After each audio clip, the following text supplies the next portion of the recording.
A long time ago, I was a wedding photographer. But while I was shooting weddings, I knew that I wanted to do something else, like shoot for magazines.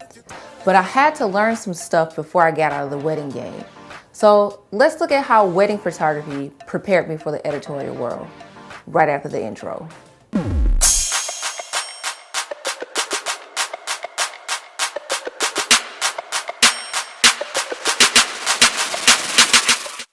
What's up, y'all? It's Lynsey Weatherspoon, and welcome back to the channel. What we talk about here is how to improve your photography business, tools of the trade, and how to improve in your craft. If you're new here, hit that subscribe button. Like most photographers, I started shooting weddings early on in my career, and it was the only category of photography that I was familiar with, and the only one that I thought you could make serious money. But as I started to shoot more weddings, I realized that it wasn't for me, and I transitioned into shooting more editorial work. So you may be asking yourself, what does wedding photography have to do with editorial photography? Well, I have 4 ways that wedding photography prepared me to become an editorial photographer. Weddings taught me how to follow directions and follow a specific shot list. Brides are just like creative directors. They want you to do just what they ask. You have full creative agency, and you need to get the shots that are asked of you.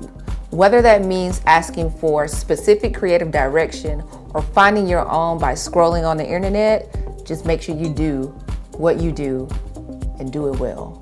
Follow those directions. You get more jobs just like that. As a wedding photographer, I also learned how to work quickly and efficiently.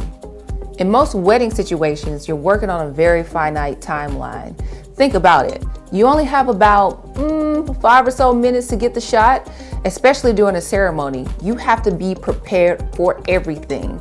Same thing goes for editorial work. In some instances, you may only have 10 minutes with a subject. Sometimes it's 2 hours. It really just depends on the assignment. But either way, you still need to be prepared for whatever is about to happen. So one thing that I typically do is that I arrive to a location at least 30 minutes or even an hour earlier than the shoot. And if I'm unable to go to a location until the day of, I look online, find some pictures, and try to figure out what would be the best place to take pictures.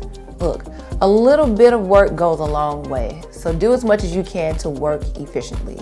The third lesson that I learned as a wedding photographer was to follow up with my clients. Now, this seems like a simple task, but this definitely is a skill that blows by some people, including myself.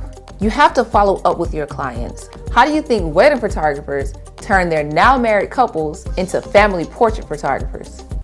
I don't know why that's on my mind. How do you think wedding photographers turn their married couples into family portrait clients?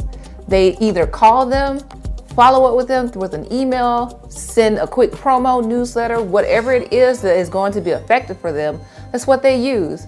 Editorial photographers do the same thing. What we do is we stay in touch with our editors. We also pitch assignments.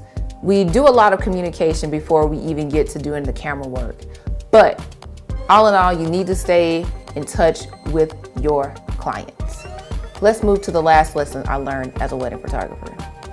Last but not least, the last thing that I learned, and it's the most important lesson that I learned as a wedding photographer, is that patience is key. Say it with me, patience is key. Weddings can throw all kinds of curveballs. The bride may not have her dress. The groom may not even want you in the room yet. The ring bearer is pitching a holy fit before the wedding starts. I've seen some things, and some of them may have scarred me for life. Pretty much everything that you need to shoot or places you need to be, those people don't want to be bothered just yet. On editorial shoots, your subject may be late. They may not like their outfit or maybe their makeup, but they trust you to get the shot that's going to make them look good, the moneymaker shot. So be patient, be kind, be mindful. And once you work through all of the difficulties, you'll have an amazing shoot. I have confidence in you.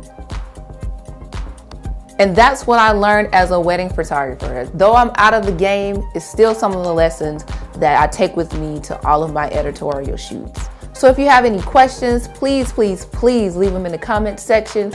Like this video if it's your thing, send some love, and don't leave, please don't leave without hitting that subscribe button.